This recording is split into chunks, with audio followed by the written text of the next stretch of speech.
Olá, estamos chegando mais uma vez até você com o nosso programa Falando Sério. E hoje, fugindo um pouco, ao nome do programa, nós vamos falar um pouco menos sério. Vamos falar de humor.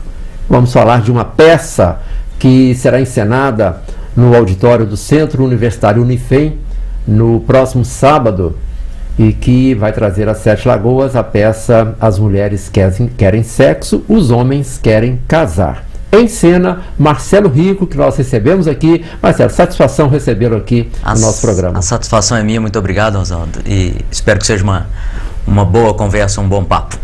E vamos falar sério também, Vamos falar, com certeza. Ô Marcelo, o nome da peça pode até parecer que vai um pouco na contramão, porque as pessoas podem pensar que geralmente na prática acontece o inverso, mas percebe-se que as mulheres cada vez mais procuram isto, né?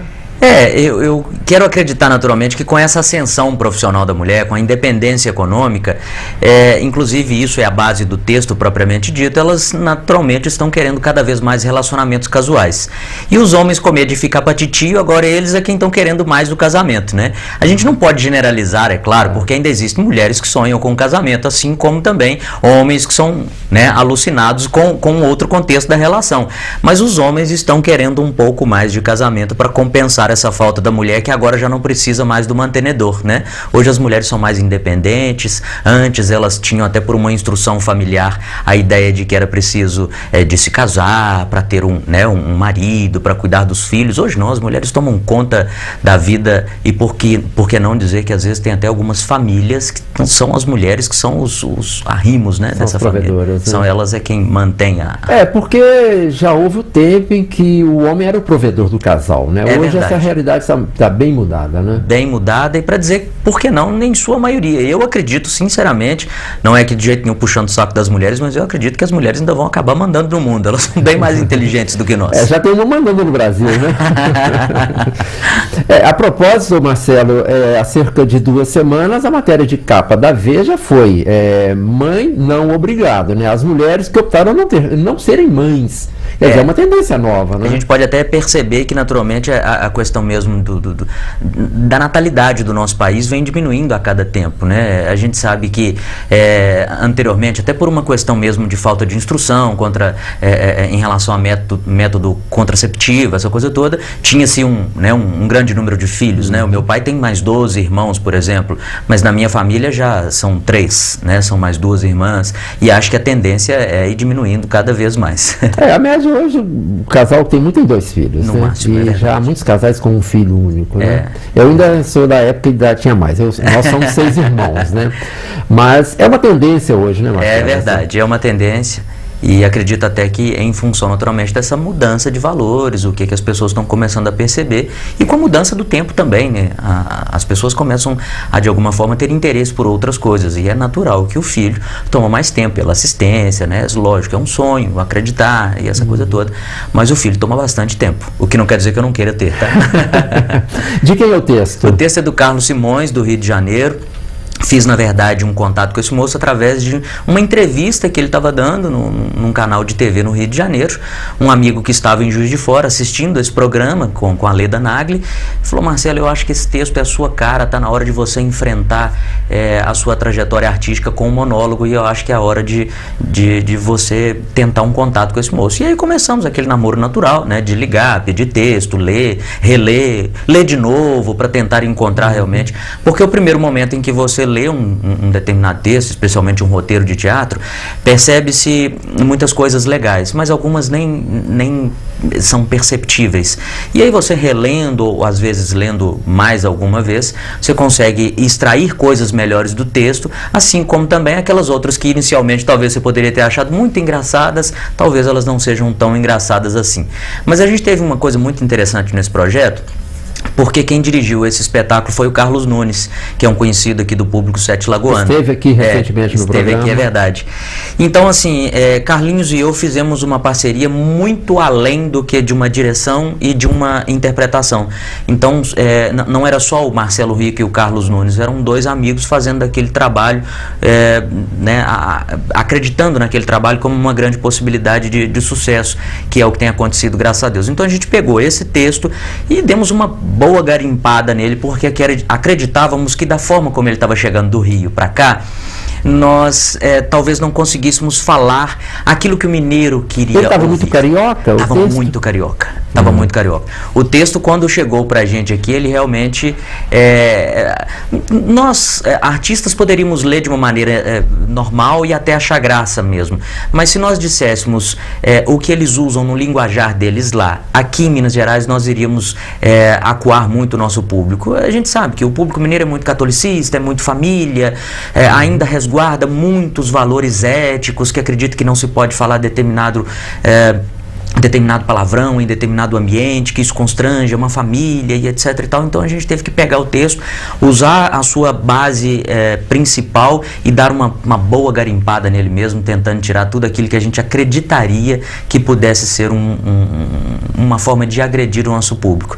E posso dizer que tem agradado as pessoas. É lógico que tem uma piada ou outra que um determinado público adora, acha aquilo uma maravilha, e um outro público às vezes nem tanto, porque aí vai questão de valor para valor mesmo, de pessoa para pessoa, né? Aquilo que o outro às vezes achou muito interessante e não está nem incomodado um pouquinho com o final daquela piada, o outro já se sente um pouquinho mais acuado, alguma coisa assim do tipo, mas tenho a certeza de que não tem agredido a ponto de alguém assistir o espetáculo e dizer, nossa, ele falou aquilo, não quero ficar mais aqui. Muito pelo contrário, eu acho que eu uso muito mais aquilo que o Carlinhos fala e até comentou aqui num programa seu, que é a questão do carisma. Carisma você nasce. Sim, claro. Ou não nasce, né? Para poder cativar as pessoas.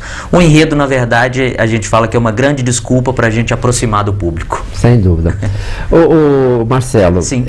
Você já falou que é um monólogo, claro, é você sozinho no palco. Você interpreta personagens ou é o Marcelo que está lá contando uma história? Não, eu interpreto a personagem que se chama Jonas, que é um rapaz que está buscando uma mulher perfeita para casar. Mas nos dias de hoje, com essa dificuldade toda que nós já falamos aqui, cada dia que passa fica mais complicado encontrar essa mulher. Então ele conta no palco as suas frustrações, os encontros que ele tem, e com essas mulheres ele faz não só o personagem Jonas, quando contracenando com esta possível, né, com esse possível par, né, mas faz também as reações dessa mulher. Então eu faço o papel masculino e o papel feminino no palco. Eu dobro pelo menos umas 15, 20 vezes no palco, porque tem que fazer o outro lado também interpretando com o Jonas. Como eu só, então tem que dar conta do recado.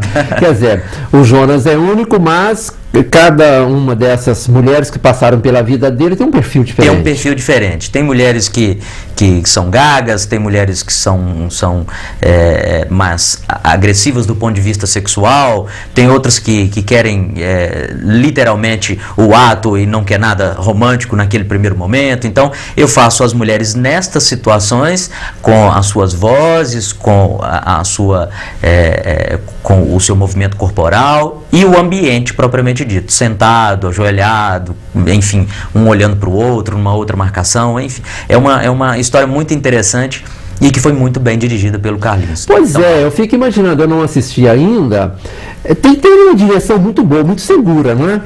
Eu acho que além da direção propriamente dita, é preciso ter muita disciplina. Eu, na verdade, só encontrei o sentido dessa palavra depois que o Carlinhos falou isso comigo. Marcelo, eu acho que para atuar a gente precisa de alguns quesitos. A gente precisa realmente de ter uma boa direção, de ser um bom ator no sentido do talento propriamente dito, mas ter disciplina.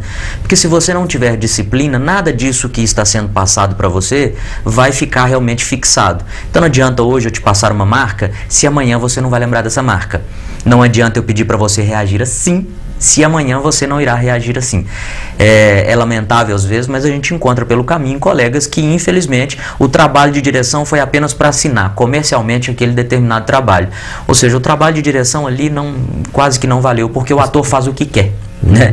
É engraçado porque o Carlinhos já assistiu o espetáculo depois que ele dirigiu pelo menos umas 30 vezes e ele fica absurdado como é que eu consigo manter as marcas no palco exatamente do jeito que ele disse. Marcelo, agora você caminha pra cá porque você vai encontrar com essa mulher.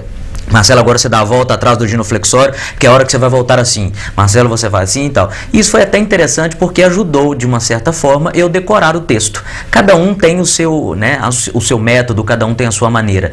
Alguns gravam e ficam ouvindo, outros leem demais, e eu sou aquele movido pela marca. Então, se eu cheguei naquela determinada ponta do palco, eu me lembro que a referência. É hora de falar aquele determinado. Pois é, a propósito disso, Marcelo, eu acho que é uma curiosidade. Sim. Como que a pessoa consegue decorar tanto texto, né? Claro, você já falou de certa forma isso aqui, cada pessoa tem a sua característica, tem o seu jeito Sim. de apreender aquilo. No seu caso, quando você pega um texto pela primeira vez? Então, na verdade, para mim ele não passa de uma viagem. Eu entro no texto para poder sentir mesmo aquilo, né? Sem nenhuma pretensão maior. Se a história naturalmente me agrada, alguns pontos já começam a ficar fixados mesmo sem a pretensão de fazê-lo. E aí é natural que com muitas leituras a gente vai chegando a um determinado momento que isso fica fixado.